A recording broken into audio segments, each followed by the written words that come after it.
So talking about building songs from a major scale or the natural minor scale, the relative minor, leads us into keys. It's a really natural segue to talk about keys. So when I was talking about building a song from a major scale, for example, if I build a song from the C major scale, like I was showing you with those chord progressions, I'm playing in what's called the key of C. So when you're talking about keys, you're talking about songs. A song is in a key, and those relate to the major scale or the minor scale. So if I build a song with all the notes of the C major scale and C, my tonic, is my tonal center, and the C major chord or C major 7 is my tonal center, that's what everything revolves around, I'm playing in the key of C. Or if I built a chord progression, a song, using all the notes of the G major scale, and I use the chords of the G major scale to put a progression together, use the notes of a G major scale to create melody and harmony, and my tonal center revolved around this G note and the G major chord, I'd be playing in the key of G. So here's an example of a chord progression in the key of G. It's a 1, 5, 6, 4, which if you look back here, a 1 is a G major chord, a 5 is a D major chord, a 6 is an E minor chord, and a 4 is a C major chord. But my tonal center is revolving around this G, so when I hit that G, that's where I can rest, that's where I can end the song. It's going to sound complete. That means that chord progression put together like that would be in the key of G. And then if I was going to create melodies, if I was going to sing over this, if I was going to play a melody with an instrument over this, my other instrumentation would all be using notes from the G major scale.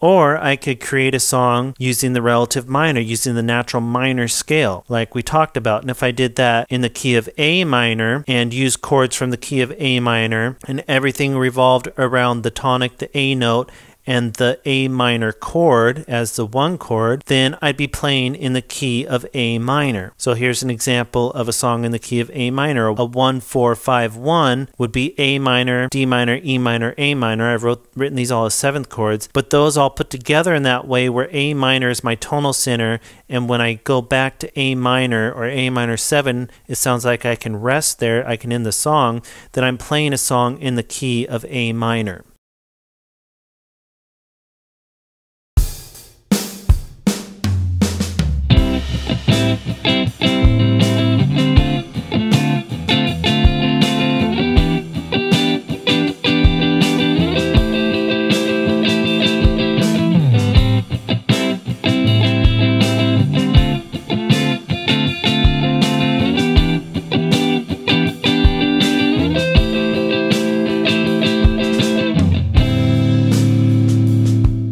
So if you write a song using the notes and the chords of a major scale and everything revolves around your tonic note or your one chord, you're writing a song in a major scale key, and whatever major scale you use, that's the key you're in. So if I wrote a song with the notes and chords of E flat major, I'm in the key of E flat, or E flat major. Or if I do the same thing with the minor scale, the relative minor, if I use the chords and notes of a natural minor scale and everything, the tonal center revolves around my tonic note or my one chord, then I'm writing in a minor key, and the name of that minor key is whatever scale I'm in. So if I write a song using the C natural minor scale and everything revolves around this C tonic note and the C minor chord, then I've written a song in the key of C minor. And you can actually write songs in the harmonic minor scale as well. That's really common. Not as common as the natural minor scale, but even if you write it in the harmonic minor scale, even though that doesn't come straight out of the major scale, it would still be in a minor key. So if I wrote a song using an A harmonic minor scale, I'd be in the key of A minor still. And then looking at music notation, it would tell you whether it was a natural minor or harmonic minor. You'd have to look at the notes in there and see if the seventh note was raised, but that's a little more advanced than we need to talk about for this lesson. but just realize that you can write minor key songs in the harmonic minor scale as well. And one more thing about keys and the relative minor. If you're looking at music notation, you have what are called key signatures. And a key signature is right here. It's in between what's called in the case of guitar, the treble clef, which is this thing right here, and the time signature, which would be the numbers right there. You have either sharps or flats in between there or nothing, and that tells you what key you're in. Just looking at the key signature is telling you that you have two options of what key you're in. You're either in the major key with that key signature or you're in its relative minor. So for example, the key of G has one sharp in it. If you build a G major scale, you have the notes G, A, B, C, D, E, F sharp. That F sharp is your one sharp in it. So this is telling you you're in the key of G, but it's also telling you you could be in the key of E minor, because E minor is the relative minor of G, and the relative minor shares the same key signature as the major key. So just looking at the key signature, you could either be in a major key or you could be in its relative minor key, and you'd have to look further in the music notation to see what's going on, to see what your tonic is, to see what your tonal center is, to know if you're in a major or you're in a minor key. So just be aware of that when you get into reading music notation. Your key signatures are really giving you two options. You're either in a major key or you're in that major key's relative minor key. So just looking at the key signature doesn't tell you whether you're in a major or minor key. You have to do a little more investigation. And when it comes to keys in popular music, most songs are written in one key. Even if it has chords that go outside of the key, your actual tonal center and tonic are usually not changing. It's usually in one key. So for example, a popular song could be in the key of G, it could be in the key of C, it could be in the key of E minor or whatever. And usually, like I said, in popular music, it's only in one key. In more advanced music, it can change keys quite a bit, but you don't really have to worry about that for now. And just to make keys really clear, this is the last thing I'm going to do.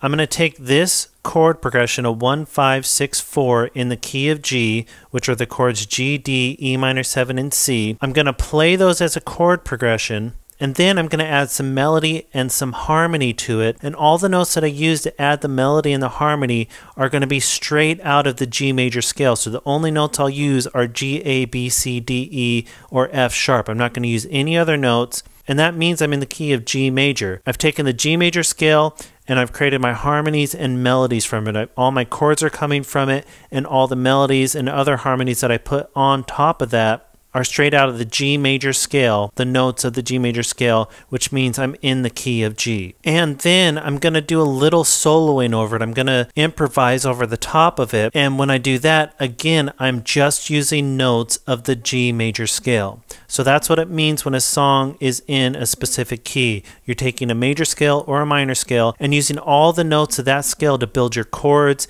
your melodies, and everything you do. And then if I was to use notes outside of that scale, for example, if I started playing notes from the B major scale over that chord progression and everything else I was doing, it's going to sound horrible. I'm going to sound like I'm playing the wrong notes, because I basically am.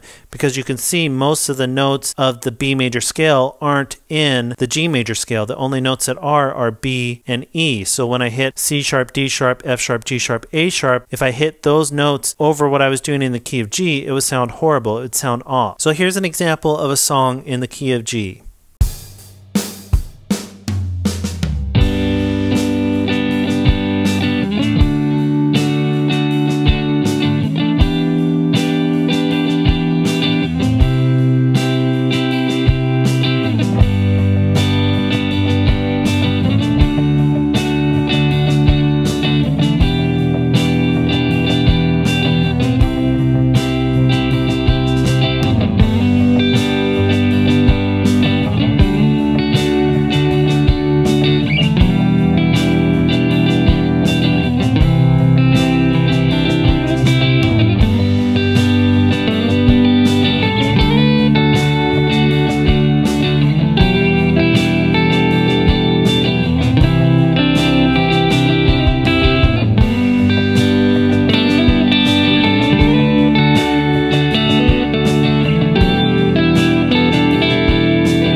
So when you were watching that little song I put together, the part 1 was just a chord progression, obviously. Part 2 was the bass line. Part 3 was a mixture of harmony and melody. I was playing some single notes and some notes simultaneously. Same with part 4, that was another mixture of harmony and melody. Part 5 was just the melody by itself, and part 6 I did a little improvisation, a little solo. And every single one of those parts, I was just using the G major scale, just notes straight out of the G major scale. And another important thing that I want to point out is that all those notes going together are actually harmonizing with each other. So chords harmonize by themselves because you're playing multiple notes at once, but then if you add different melodies on top of that, they're harmonizing with the notes in the chord, but they're also harmonizing with the notes from the other melodies, and other harmonies are harmonizing. So harmony can get pretty deep pretty fast when you think about it that way. And that song was a lot busier than I would normally do if I was creating some sort of song or some sort of loop, but I just wanted to add multiple parts so that I could really drive home the point that when you're talking about playing in a major scale key, you're just taking notes from that specific major scale and using them in different ways.